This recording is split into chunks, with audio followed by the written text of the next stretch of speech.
Assalamualaikum warahmatullahi wabarakatuh. Saudara, ini adalah kisah tentang Ya'juj dan Ma'juj. Mungkin pernah dengar kisah tentang Ya'juj dan Ma'juj.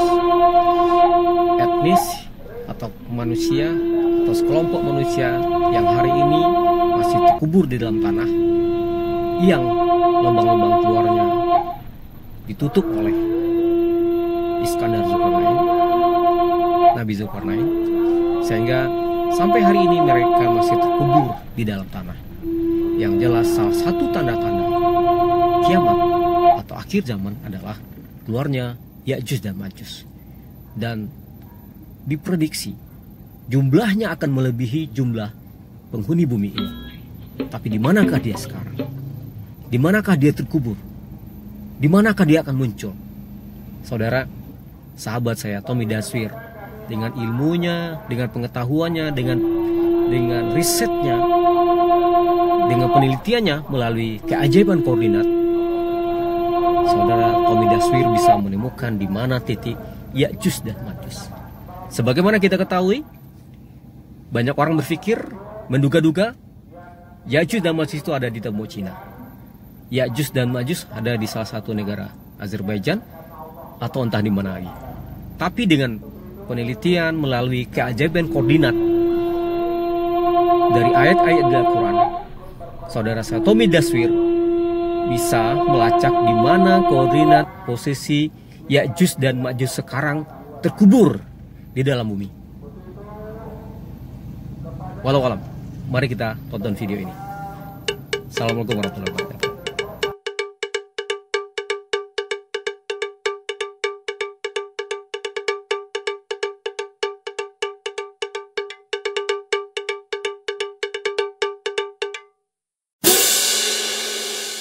Kita akan melanjutkan pembahasan kita tentang indikasi adanya lubang Ya'juj Ma'juj. Dan kita mengetahui selama ini bahwasanya ada beberapa penelitian dari pendahulu kita tentang lokasi Ya'juj Ma'juj. Ada di dekat Azerbaijan dan perbatasan Armenia, dan ada yang terbaru yaitu yang menyatakan yang disahkan oleh Arab Saudi kan, Universitas King Saud kan, yaitu di perbatasan di dinding Tembok Cina, itu diyakini sebagai Ya'juj Ma'juj, tempat dinding Ya'juj Ma'juj. Lalu ada lagi yang terbaru yaitu di dekat-dekat atol itu adalah kelompok-kelompok kepulauan yang ada lubang-lubang di tengahnya, itu namanya atol, dan di dekat Samudra Pasifik, dan itu diyakini juga sebagai tempat Ya'juj Ma'juj. Itu peneliti terbaru, yaitu yang sering disampaikan oleh salah seorang ustadz tentang akhir zaman, yaitu Ustadz Rahmat Baikuni. Sekarang kita akan membahas tentang indikasi lokasi Ya'juj Ma'juj. Kita akan membahas tentang indikasi dinding Ya'juj Ma'juj dari hasil penelitian saya yang berhubungan dengan bilangan-bilangan Al-Quran.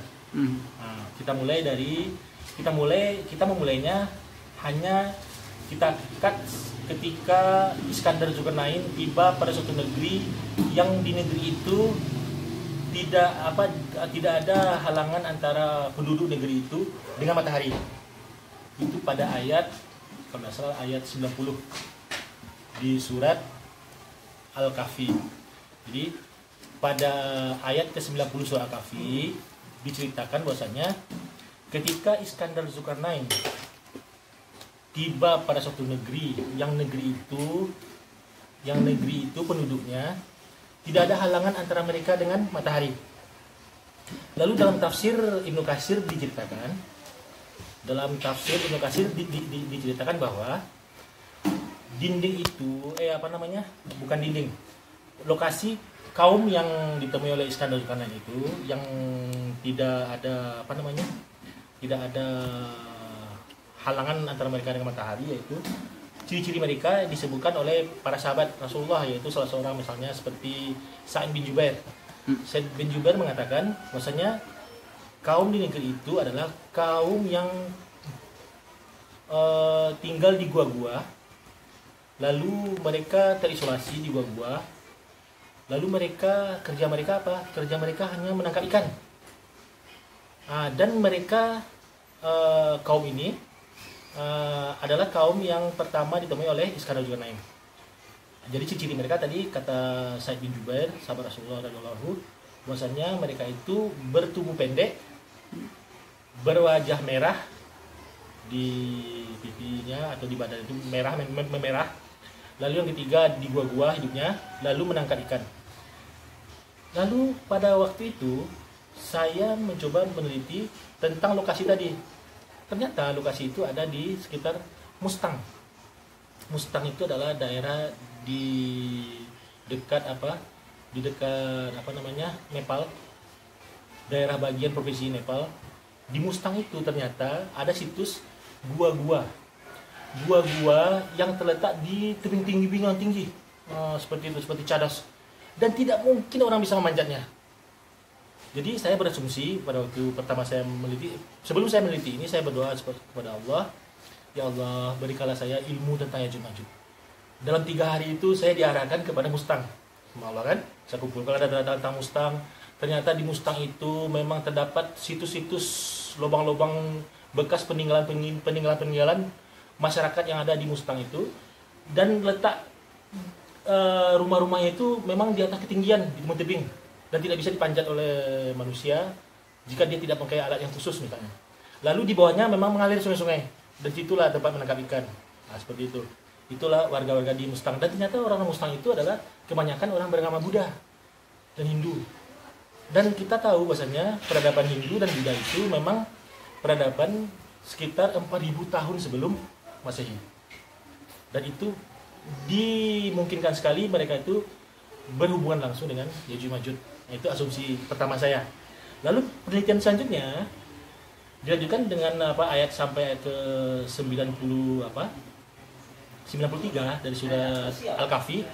Di situ diceritakan bahwasanya ada kaum yang mereka itu diganggu terus oleh Ya'juj Ma'juj.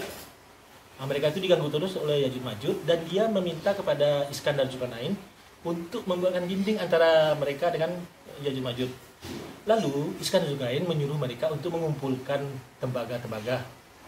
Dan dari hasil penelitian saya bahwasanya di daerah setelah dari Mustang kita melakukan perjalanan dari Nepal menuju ke ke daerah Tibet. Di daerah Tibet itu ternyata ketika kita membaca ayat tadi, Iskandar Zulkarnain kan menyuruh mengumpulkan tembaga, dan ternyata di daerah Tibet itu adalah penghasil tembaga terbesar di Cina, dan mereka itu kalau disuruh mengumpulkan tembaga itu sangat banyak sekali dari kampung mereka itu tembaga. Jadi tidak memerlukan dana yang besar atau memerlukan energi yang besar untuk mengumpulkannya, karena Iskandar Zulkarnain tahu mereka itu penghasil tembaga. Itu analisa pertama. Lalu dijalinlah besi segala macam kan. Nah, lalu yang kedua, data berikutnya yaitu di daerah Tibet, hasil penelitian daripada seorang peneliti Jerman mengatakan di situ terdapat tower-tower misterius.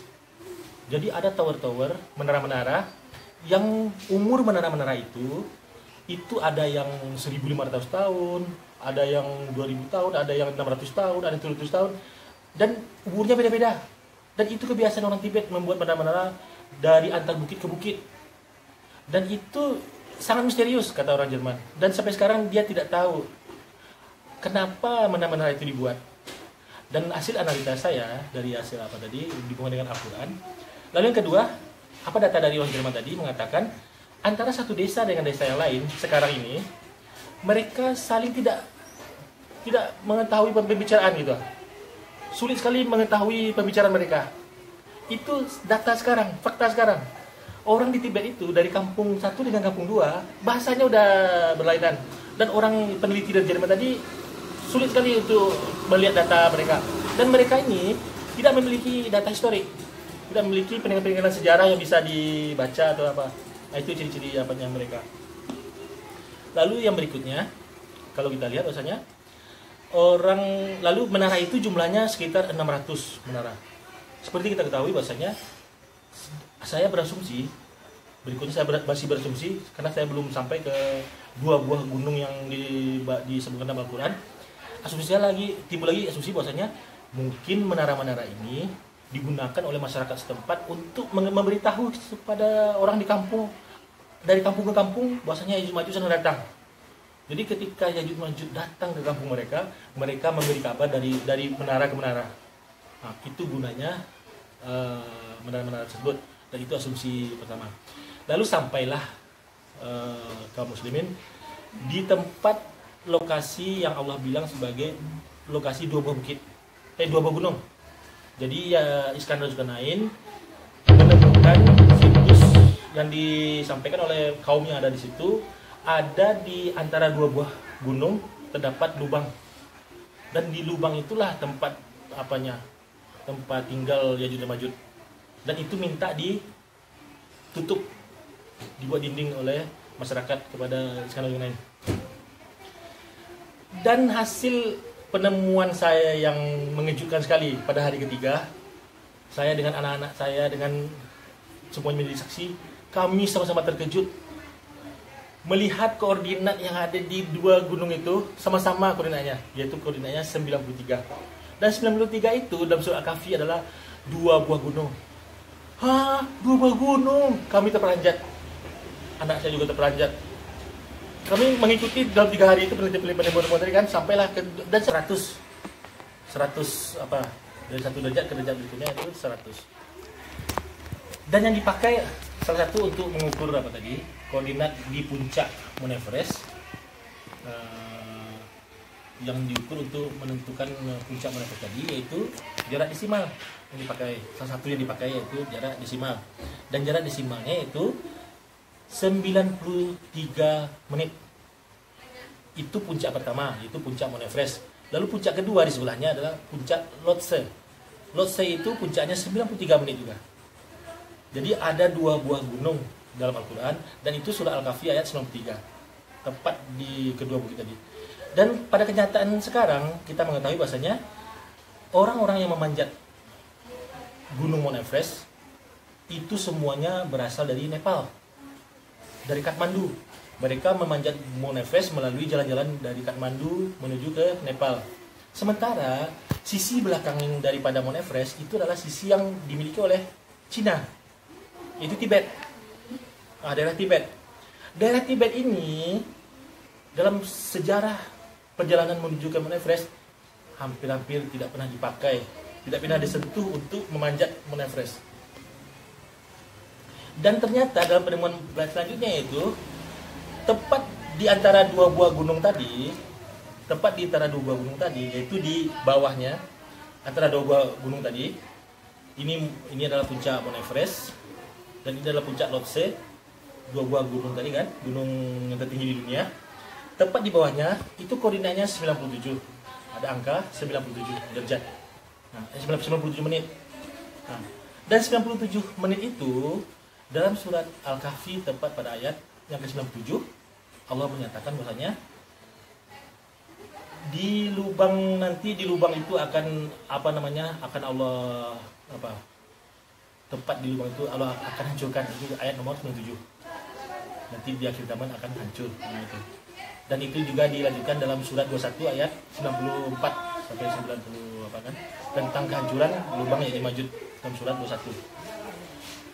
Jadi dalam dalam surah Al-Kahfi tadi, dalam koordinat 97 itu tepat di antara di antara kedua gunung tadi. Lalu kalau kita lihat dari Google Earth, lokasi di sekitar Mount Everest itu seperti ada jalan-jalan, yang menuju ke seluruh arah di bumi. Kalau kita melihat Mount Everest dari atas, dari Google Earth, itu akan nampak kita jalan-jalan seperti menuju ke seluruh bumi. Lalu itu tepat kalau kita lihat dalam surat Al-Anbiya ayat 94 sampai 96, bahwasanya mereka akan keluar dari seluruh tempat-tempat yang tinggi. Itu. Lalu sekarang kita mengambil referensi. Referensi pertama kita ambil dari seorang peneliti dari Prancis pada abad ke-18 kalau tidak salah. Saya ada datanya, peneliti Prancis. Dia itu mengindikasikan bahwasanya tempat Gog and Magog itu dari literatur Kristen kan, dia ada peneliti dari Kristen kan, adalah di Tibet katanya, kata peneliti tadi. Itu data pertama. Data yang berikutnya yaitu diyakini oleh para ahli modern sekarang, ahli-ahli dari barat mengatakan bahwasanya dinding besi yang menyelimuti tembaga itu hanya bisa bertahan ribuan tahun lamanya kalau dia diselimuti oleh salju. Itu kata para ahli. Makanya ada asumsi mengatakan dinding Ya'juj Ma'juj itu ada di Antartika. Nah, itu salah satu pendapat. Dan ternyata di Mount Everest, kalau kita lihat secara geografi dan secara geologi, itu memang batu-batunya sangat keras, Mount Everest. Dan itu adalah bentukan dari dorongan magma dari bumi dan membuat sebuah tonjol-tonjolan yang tinggi, dan itu sangat diindikasikan ada sesuatu yang berongga di dalam karena dia tinggi kali kan, kayak bumi itu terdorong dari bawah, dan diindikasikan ada suatu ruangan yang besar di situ di bawah itu karena dia tempat tertinggi di dunia, maka akan muat miliaran manusia Ya'juj Ma'juj di dalam itu. Nah, itu indikasi. Lalu ada lagi data dari dari peradaban Hindu. Mereka memiliki catatan dalam buku-buku kuno Hindu mengatakan bahwasanya di sekitar Himalaya itu ada kerajaan-kerajaan yang terpendam dalam bumi. Pertama, kerajaan Kingdom of Kailas, itu ada di pegunungan Kailas di dekat perbatasan India Pakistan, dekat Kashmir, itu ada pegunungan Kailas namanya. Di situ diyakini oleh adalah sebuah kerajaan di dalam bumi. Lalu adalah yang kedua itu kerajaan Agatha. Itu semuanya dalam literatur Hindu dan Buddha. Bahwasanya mereka meyakini ada kerajaan di bawah tanah. Itu indikasi berikutnya. Lalu yang ketiga adalah indikasi tentang bentuk mereka. Orang di daerah Tibet, di daerah Mustang, Nepal, semuanya itu adalah berukuran pendek-pendek. Lalu yang kedua, muka mereka ini memang merah-merah, seperti kena tampar. Itu persis seperti yang dikatakan oleh sahabat Nabi tadi, Sa'id bin Jubair. Itu susunan daripada kronologis tadi. Nah, itulah sedikit tentang penemuan indikasi adanya lubang Ya'juj dan Ma'juj. Dan kembali kita kepada Allah karena itu milik Allah. Wallahu a'lam bishawab. Nantikan saudara wawancara saya dengan Tommy Daswir. Nantikan cerita-cerita berikutnya tentang keajaiban koordinat dalam Al-Quran. Demikian, assalamualaikum warahmatullahi wabarakatuh.